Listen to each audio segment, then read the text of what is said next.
When I first started trying to write, because I came at writing as an actor, and you realize very quickly that there's a big difference between being ambiguous and being vague.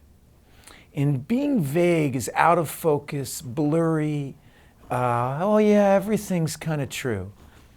And being ambiguous is a little bit more like a Zen koan.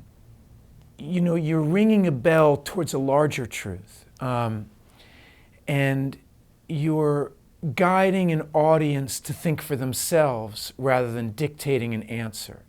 That to me is ambiguity at its finest. For example, when I worked on Boyhood with Richard Linklater, there was a large component of, I have no other word for it than what I've read about in jazz.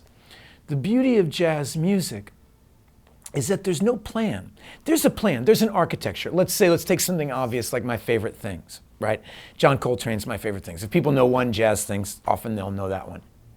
And he takes this famous song, right? And they all start riffing on it. The musicians start riffing on it, and they find a new melody inside it, and it changes, and then mysteriously comes back around again. And spontaneity mixed with discipline and intelligence, it evolves into something you cannot plan that is more sophisticated and more interesting than something the intellectual mind can plan. When you're really being creative at your best, you've used your discipline to open up your subconscious. Bob Dylan has a great quote where he says, I didn't write that, man. When somebody says, you don't have an idea for a song, Mama's in the basement mixing up medicine, I'm on the pavement, that's not like, I got an idea for a song, let me write the Subterranean Homesick Blues, right? It doesn't work like that. It works like you got something to say, and then it's an antenna that goes up, right?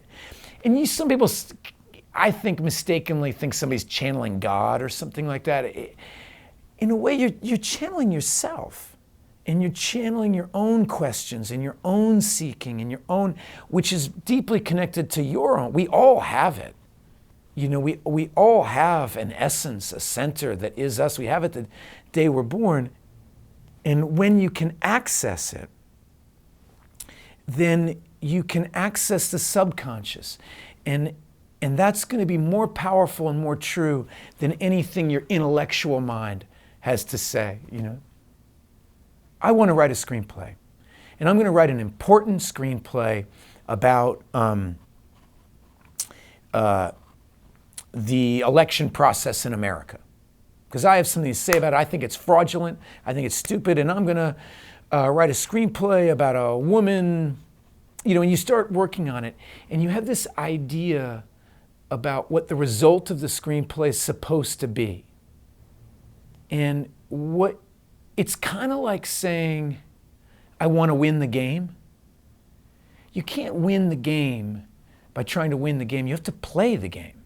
And you have to play the game well, and you have to play it moment by moment well.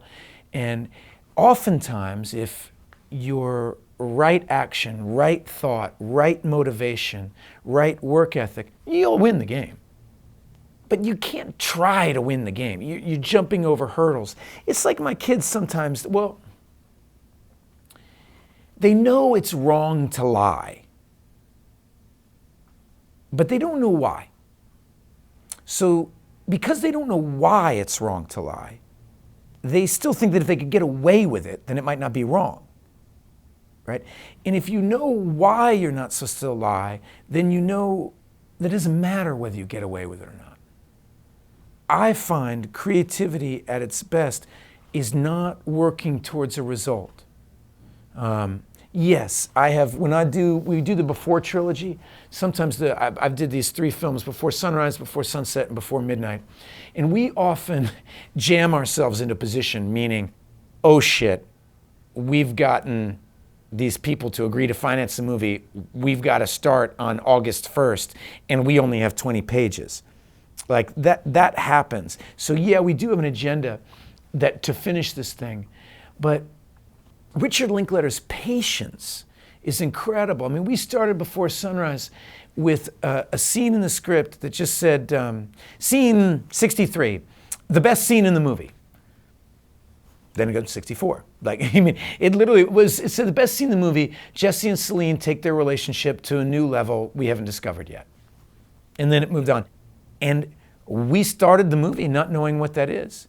And it, oftentimes, people will come up to me on the street and say to me, hey, I love Before Sunrise.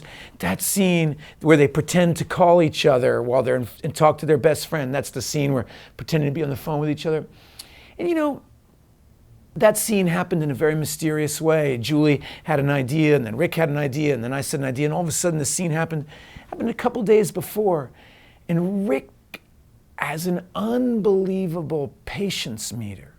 I mean, it comes from playing baseball that, you know, you wait for the right pitch, you know, and you don't swing until you have to. And it creates an energy where Rick doesn't think he knows the right answer.